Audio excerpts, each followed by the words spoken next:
taught at EPFL for the first time last year. And so this fall, it's our second time we're offering it. And we had the opportunity to start from first principles for this course.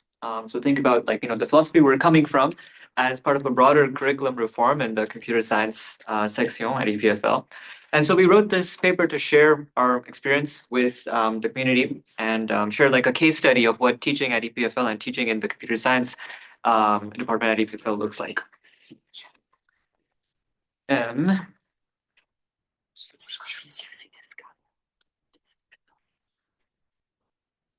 Okay, so our aim in this course is to give students the confidence to build small but real software. And the way we do that is by following 4 informal pedagogical principles. So we're not coming from learning sciences, so this is not theoretically grounded or whatever. But the principles we're trying to follow here are that students should learn by doing, that our assignments should be self-motivating, knowledge should be built incrementally, and that students should see their own progress over time. And we apply these principles to our 3 core technical concepts in this course, which are functional programming, real-world engineering, and correctness. And now, note that this is a practice paper. It's not really about rigorous evaluation of what our outcomes were or formal treatment of our pedagogy. The main takeaway that I want to convey from this case study is that this is one set of coherent ideas that we found to be coherent, and one way to apply them in the context of a computer science course.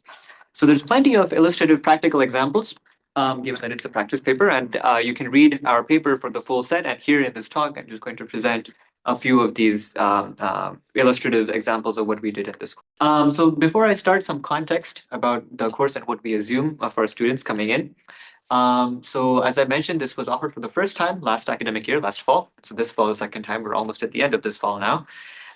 We had 383 students last year, and last year we said expected to grow, and indeed this year we have more like 420. Computer science enrollment at EPFL continues to grow, so I expect this number will still be a bit larger next year. Our students come in with a solid technical foundation. They've done 2 semesters of Java. They have taken more theoretical courses in information theory and math and physics. And they also have studied digital electronics. Was there a question? No. They've also studied digital electronics. So these are some things we can assume when we're designing our assignments for this course. I will start by talking about the first principle I mentioned, learning by doing, and as applied to functional programming.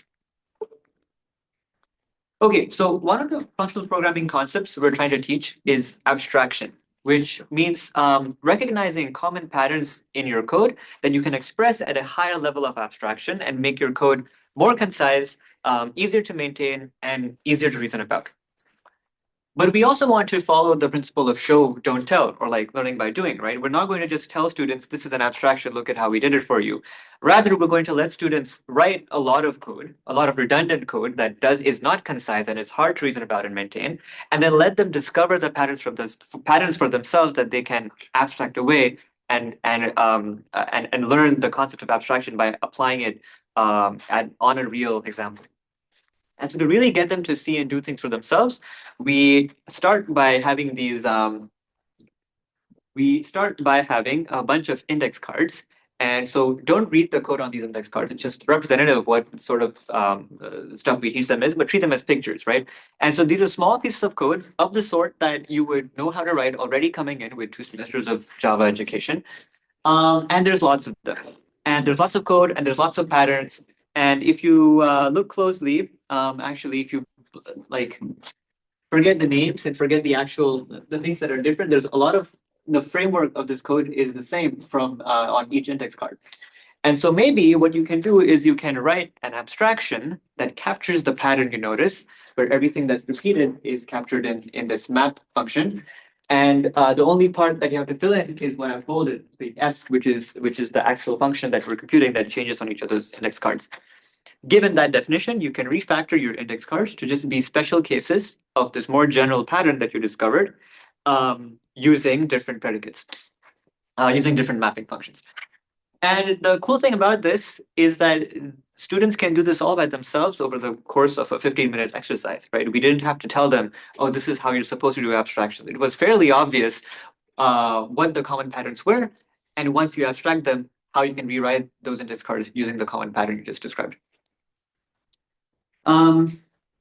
So we believe that students should see their progress over time, and discovering the power of abstractions like we just did here is a great way to see for yourself that, okay, my code is actually getting more concise and easier to reason about and maintain.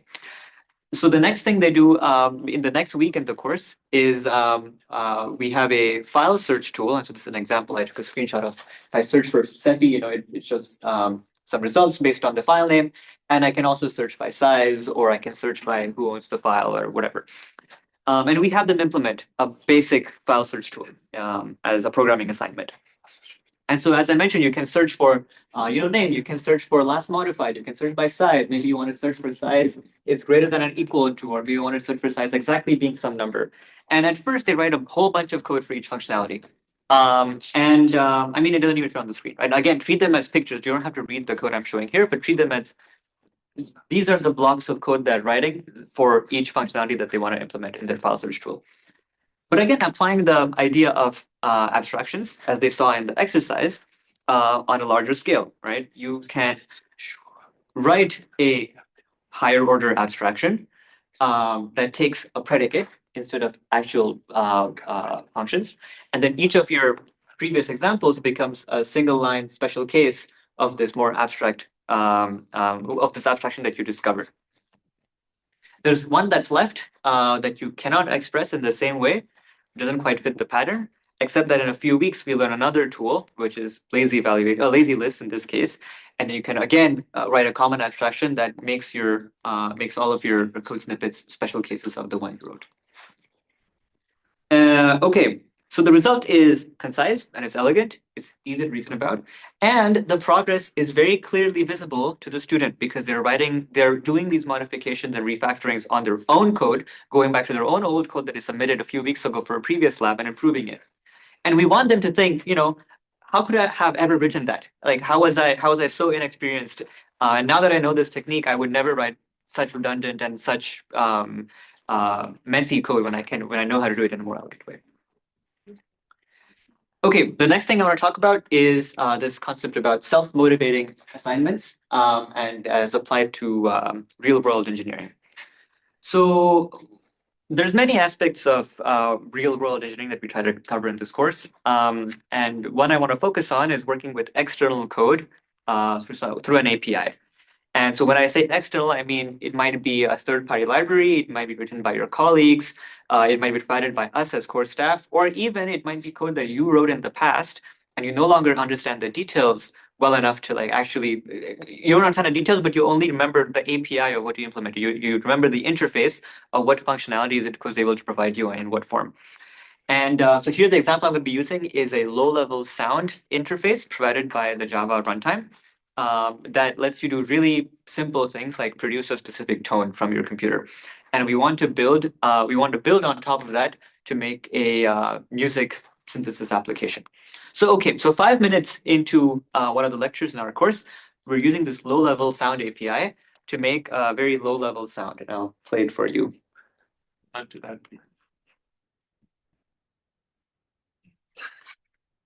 Wasn't too loud, I hope.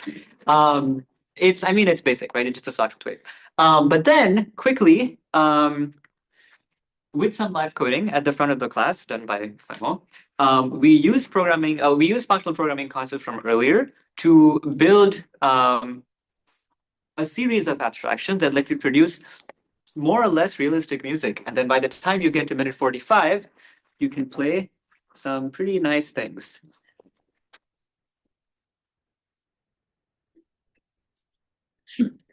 And the way this works is completely just by using the functional programming concepts we've been learning throughout the class. And there is a literate programming version of the lecture that we make available, and students can follow along and make their own definitions and make their own music using the sound API.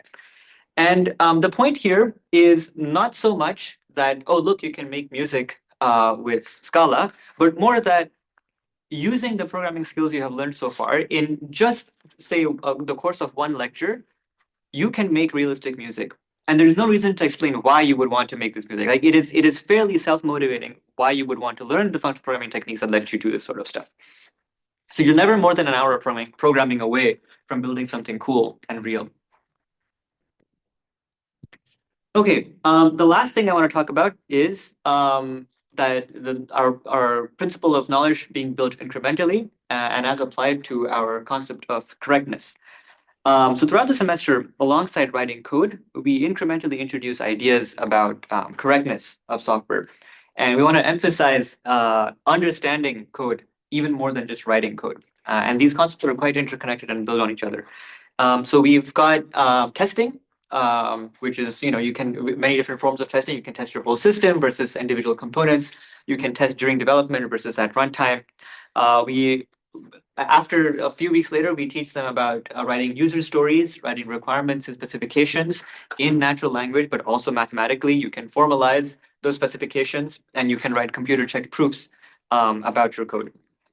And all of this is actually not just about computer science, right? It's also general principles of engineering. Like any engineer needs to learn how to do tests, how to describe or understand what the requirements their clients are giving them, and write more formal specifications for what they can actually produce. And we teach them applied to our labs and exercises in the context of the course we're teaching, but we still teach general principles of engineering. So this was all to demonstrate our aim of giving students the confidence to build small but real software. And the question is, how well did we do? Did we manage? Did we succeed? I do not have very rigorous evaluation of this question, but preliminary results are promising. So this is the sort of question we asked them both before and after the course. So in before the course even started, and the after was after the final exam. And we asked questions such as, I can develop a programming project from scratch without anybody's guidance. And roughly, we see a positive trend in their confidence in responding to this sort of question. And this is repeated across a bunch of different questions we asked them about individual topics or techniques or skills, which is promising. And I hope to have data from this year's edition soon in the same vein. Okay, so in conclusion, qualitatively speaking, this set of concepts, this set of ideas for teaching a software construction course is coherent. It makes sense together. And I showed you some illustrative examples of how we realized these ideas in our course. You can read our paper, which is also available on the SystemF Lab website for more details. And I'm happy to answer any questions.